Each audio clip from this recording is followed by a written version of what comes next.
All right, and just like that, we're on to episode 4 of Tuesdays with Tanner. Been doing this thing for a solid month now.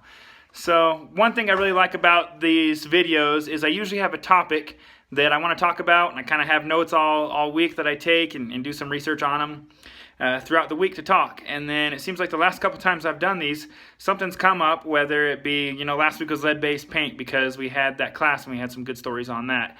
And this week I had, an idea of what I was going to talk about, and today another thing popped up where I've got this question a lot lately, and I don't really know how we're getting to this point. But, so scenario is, or question is, I'm a seller. I've got my house under contract. They've already gone through the inspection. They've already gone to their appraisal. My closing date's real soon. We're about to sign, get everything closed and sold. Do I have to sell? So, first thing is, do you have to go through with any contract in life? No, but there are penalties for almost any contract that you break in life. So in the Rep C that we have for selling a home, there are penalties. You can pay double the earnest money back. There's potential lawsuits on the line, and there's actually cases out there where buyers have sued the sellers, and the courts have said you have to sell. They move forward with it. Now, it's the contract to sell the house. The Rep C is a bilateral contract. It takes two parties working toward one goal, which is selling the house to the buyer, and both people on there sign and say, both of us, this is our end goal. This is what we're going to try and do, and we're going to do everything in our power to hit this end goal. So you got a lot of emotional ties on both sides. The buyer. A lot of people say, the buyer, who cares? We want our house. We're keeping it. It's ours. But you got the buyer who's invested earnest money. He's invested appraisal money. He's invested inspection money. Not only that, but emotion. I've seen people that almost every day or every week drive by a house that they have under contract, and they're decorating it in their mind. They're already trying to figure out who the neighbors are and kind of scope out the neighborhood. They've already pretty much moved in everything except for the house that's in their in their current house. They just haven't moved their furniture over, but they're already emotionally and mentally moved into this house. And to just stop that at the end, could get really, really heated. So scenario for today is, basically avoiding getting to this point. So step one, I would say, would be to make sure if you're selling, this is what you truly want. Do you want to sell? Where the pros, where the cons, why you're selling, what other options you have. If you talk to a real estate agent and you say, I want to sell, what are my options? He's going to kind of lay them out for you. If you say, hey, I don't really want to sell, I feel like I'm being not necessarily forced to, but, finances, life, work, whatever, something's coming up. Usually the real estate agent or a lender can help you get some different options on there to figure out how to, whatever's best for you.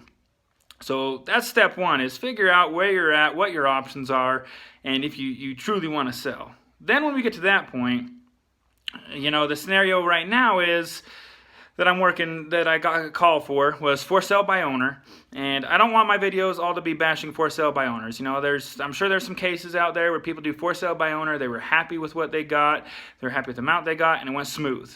That's great.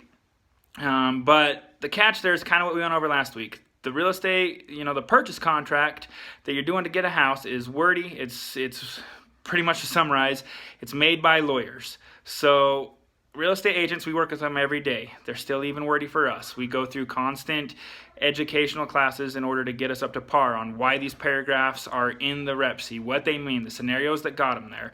We're dealing with them daily. This is our job. You got a seller that's for sale by owner selling to an agent that knows the contract inside and out, who kind of has leverage there. You know what I'm saying? So that's one scenario. That's one kind of thing to think about right there. Even for agents, we're going through constant schooling for this. You got somebody that's never messed with it, trying to negotiate with somebody that deals with it on a daily basis. That kind of puts you at a disadvantage if you're for sale by owner. Anyways, back to scenario. So for sale by owner, right about ready to close, almost done with this, and the whole reason they wanted to sell was to get a new house. They do not have a new house lined up quite yet. They are now afraid that their house is going to sell. They're not going to have a place to stay in and pretty much be homeless while they're still hunting for a house. So what to do in this situation? There's a few things. First, And, you know, if you're working with an agent, he can go through these options with you too. But one of the first things that you're going to want to look at is that same situation. Let the agent know, hey, I want to sell this, but I need to get into a house.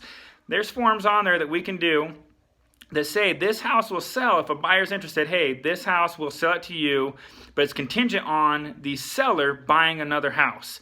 If the seller doesn't buy another house by a specific date, you're no longer the buyer. The house is no longer for sale until they end up selling.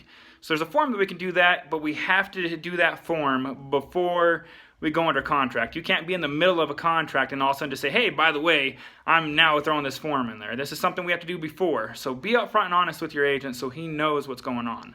Another thing that you can do, if you don't want to use that form, there's another thing where, and this is pretty common right now, or pretty common in real estate, where the real estate agent can also go through the contract, get a form and say, hey, they're still looking for a house. They'll sell it to you. You will own the house, but they want to rent it back from you for whatever your payment is. You guys can negotiate the rent, and it's going to be for 2 months or 3 months until they get into something. And that's really common too. Again, there's a form for that. It's in the contract. You add it to the contract and say, hey, we'll sell it. We'll sell it just like normal, but we're going to rent it back from you until we end up getting our own house. So that's option 2. Another option is you can extend them deadlines pretty far out. There are some clauses in there. So usually if you're under contract, it's about give or take 30 to 45 days on average. You know, some can go longer, some can go shorter, just depending on what you're doing. But average 30, 45 days. So you can set something up where it's a longer closing date. There's nothing that says you can't. You can say, hey, I'm going to sell this to you. We're going to have everything done, but we're not going to close for 90 days. And that's possible. The catch there is you really got to work out with the lenders, especially on the buyer's side, what the interest rates are. Interest rates change. They're locked in at a rate. After that long, the rate can change too. So that's why most people lean toward the rent back option, because then nothing's changing on the lender side. The rates aren't going up and down. You know, it's staying at that locked in rate. But it is an option. So this is all stuff that, you know, can be avoided if you have a real estate agent that's, you know, educated on the forms. And honestly, if you're upfront and honest with them, hey, this is what's going on. If you're working with an agent, and I can't stress this enough, your agent is working for you. You know, if you hire an agent, he's looking out for your best interest. I'm looking out for your best interest if you're hiring me. You know, the agent's looking out for you. He's working for you. Be upfront with them. Let them know the situation. There's constantly different scenarios for every single house. If you're upfront with the agent and say, hey, this is exactly what's going on. This is why I'm selling. This is what I want when it's selling, or, you know, this is going to be where I want to go. Lay everything out so they can do whatever is in your best interest for you. They can't, you know, we're not mind readers. We can't read things along the way. But if you're upfront and honest, there's tons of different situations. There's tons of different contracts. There's tons of different forms. We can help you with any different situation or scenario that comes up. So again, just know what you're getting into.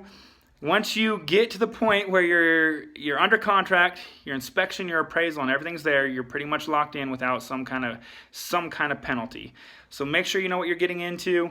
Make sure you know that you're selling the house, that you want to sell the house, and everything that's going on before we get to that point. Anyways, again, episode 4, 1 month strong. Thank you.